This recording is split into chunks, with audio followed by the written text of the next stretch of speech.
Hey guys, Matthew chapter 17, 21 through 23. In this particular event that takes place in Jesus's time on this earth, there is a man that came to Jesus and saying, "Hey, my son, he has a demon, and your disciples were not able to cast him out." And so Jesus went ahead, cast out the spirit. And the disciples came to him later and say, "Why weren't we able to do it?" And God says, "Well, number one, your lack of faith." But then also he went on to say that this kind does not go out but with prayer and fasting. So prayer and fasting is going to take out that type of spirit, set that person free. In order for that to be done, it required prayer and fasting, the deliverance, okay? Prayer and fasting was required. Guys, I'm going to tell you that certain things that you are struggling with over and over again, certain things that you can't get free of, certain situations, it's because that kind is only going to come out by prayer and fasting. A lot of times people want to pray, but they don't want to fast, or people want to pray and they don't want to fast. A lot of people don't want to fast, or they fast, but they're just on a glorified diet. You're like, okay, I ain't going to drink soda today. And then all day you're looking at everything on the internet and you're on the phone and you're doing whatever and you're watching TV. No, you're on a diet. You're not fasting, right? Because you're not praying and you're not in the word. The two goes hand in hand. Guys, some of y'all is just one chicken wing away from victory. You are one slice of pizza away from victory. If you just put down that slice of pizza, if you just put down that chicken wing and fast, deny your flesh, you will walk in another level of victory than you never thought possible. That thing you can't get past, that relationship you can't seem to get out of, you keep going back into things that's toxic, habits that you're struggling with by yourself.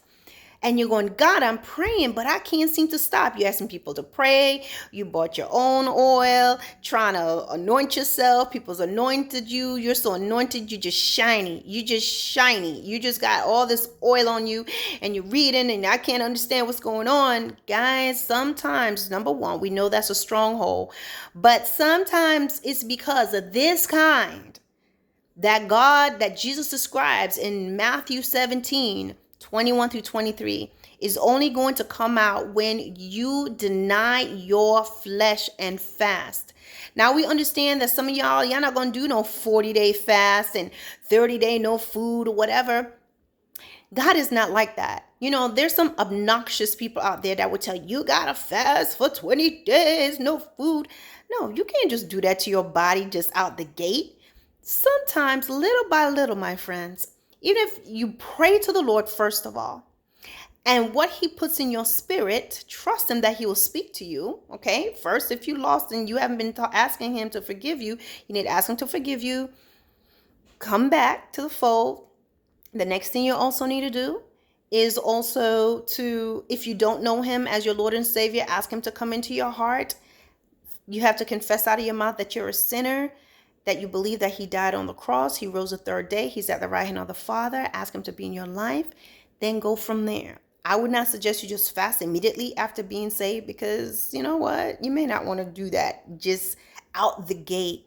That is something that you need to get in the presence of the Lord and let God lead you, not just on your own. Now, if the Lord say immediately, that's fine. But a lot of times, God is a God of order, and he's going to get you in his word and knowing him, and then he'll give you some fasting to do, right? He'll tell you, hey, fast for an hour or whatever. So that ties into what I'm saying to you guys.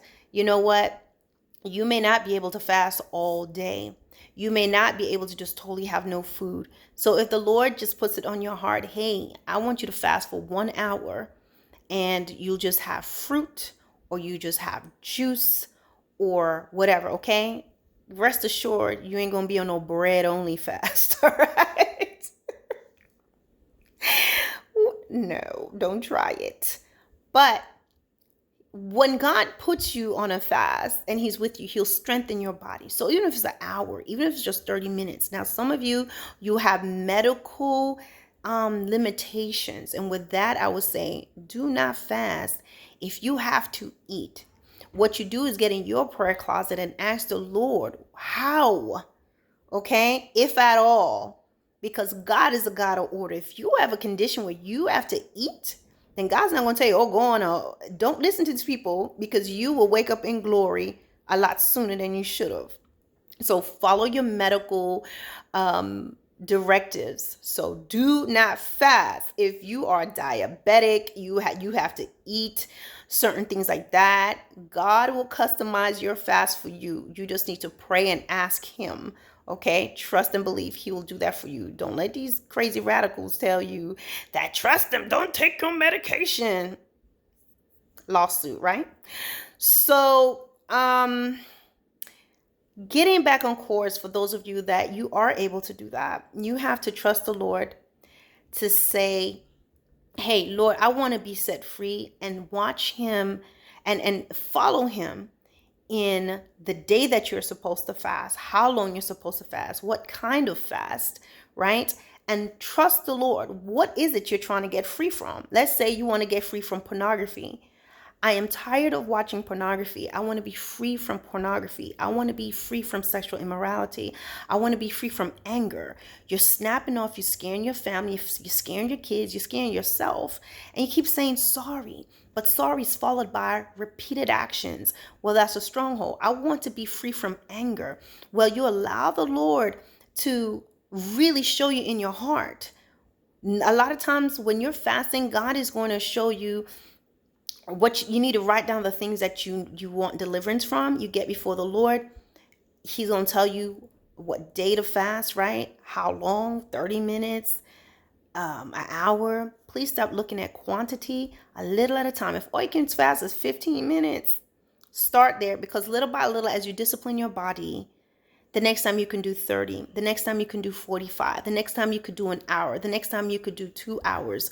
But it's about the action itself, and not doing what certain over-the-top Christians will do. They feel like you got to do this long fast for it to be valid. I'm telling you, if the Lord told you to fast for 15 minutes, that's valid right there.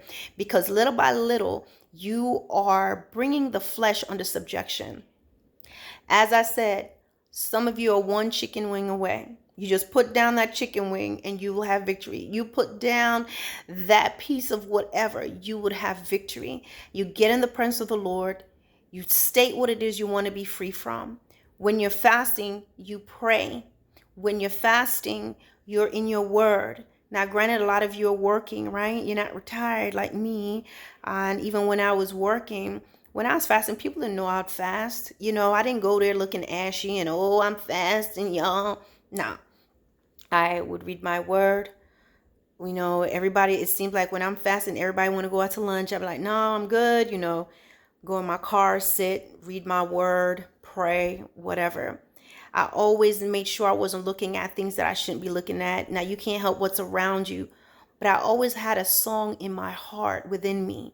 So as I'm going through my day, the Lord is my shepherd, I shall not want. Lord, I thank you for victory, whatever. And I wasn't saying it out loud, okay, being weird. I would pray to the Lord within myself. Don't make fasting weird. Don't make it over the top, okay?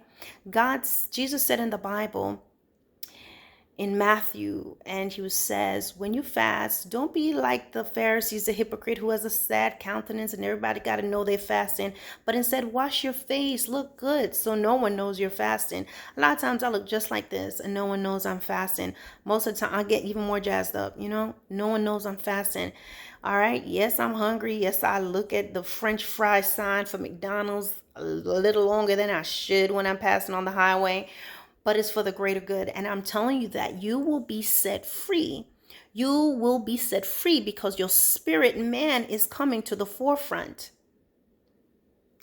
Don't fall prey to the enemy. Don't be like Esau and lose your victory over a pot of food. You can do it. But like I said, one chicken wing away. If you just put it down and discipline your flesh, you will be set free. Things will change. Maybe it's not even you. Sometimes it's your children. Sometimes it's your household. Sometimes it's your husband, your wife, your family, your ministry, something. Sometimes it's something you don't know. You could be fasting for something that's years down the line, you understand? Because your spirit, we're spirit. You got to understand that. You got to operate in what you are. You're not a regular human looking in the mirror. This is our earth suit, but who is inside knows more and is connected to God. But if it's full of burgers and fries and hog maw and cakes and pies and big red soda, which was my weakness, you know what I'm saying? Listen, if you put the meat down, I'm being humorous, but if you put that food down, watch how you can walk in victory and be set free. All right, guys, don't forget to like, to share, and to subscribe to my channel. Peace out.